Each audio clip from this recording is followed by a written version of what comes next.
5 years ago, I embarked on the mission of trying to become the best weightlifter I could. In doing this, I had to improve my ankle mobility significantly.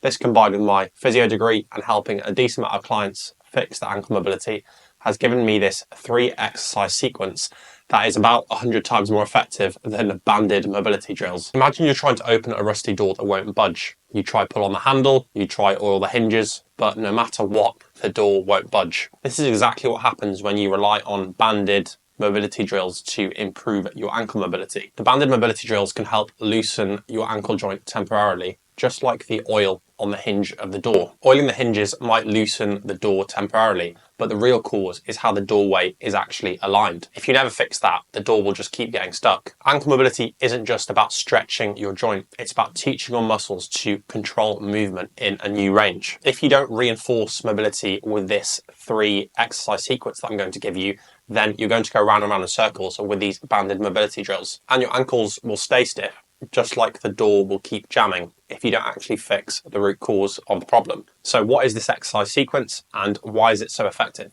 Imagine you're trying to climb a tall mountain, but to get there you need to cross a narrow, rickety bridge to reach the summit. If you try sprint across it without preparing, you might slip, fall and die. So you start small. First, you practice walking on flat ground, which is the equivalent of the short split squat in this exercise progression. So set up in a staggered stance. You want to keep your weight forward as you bend the knee on that front leg and keep a nice, slow and controlled tempo. So practicing on flat ground before we climb the mountain allows you to practice just getting your balance and coordination. Then you challenge yourself by walking across a narrow beam closer to the ground, which is the shrimp squat, which is the next exercise in this progression.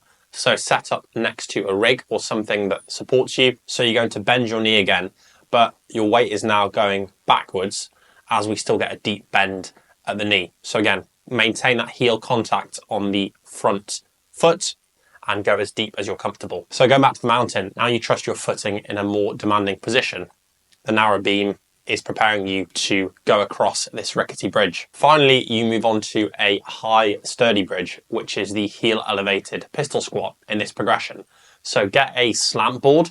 If you haven't got a slant board, then just grab some plates and stick it under your heel. Again, set up next to a rig or something that you can use for support with your hand. You're going to sit as deep as you can. Ideally, you want your hamstrings to touch your calf in that bottom position. Slow and controlled tempo. As you come back up, don't pull yourself using the rig.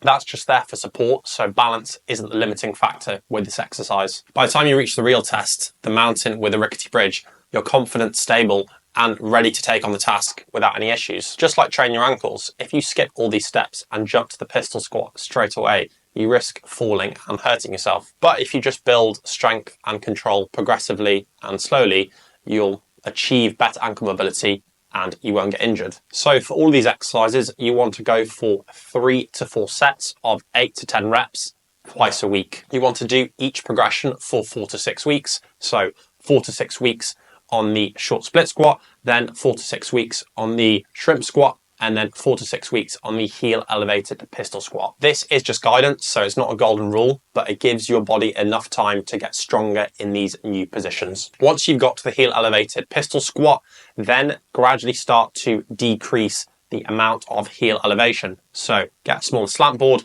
or decrease the amount of plates under your heel until you get right down to the floor, and then you've got yourself a normal pistol squat, which gives you a significant amount of ankle mobility. As you're also decreasing the heel elevation on the pistol squat, continue to increase the weight in your hands. This will get your body stronger and it will have better control in this new range of motion. By the way, if you enjoyed that video, YouTube will recommend another one for you up here. And if you're interested in working with me one-to-one, just check out the links down below. See you in the next one. Take care.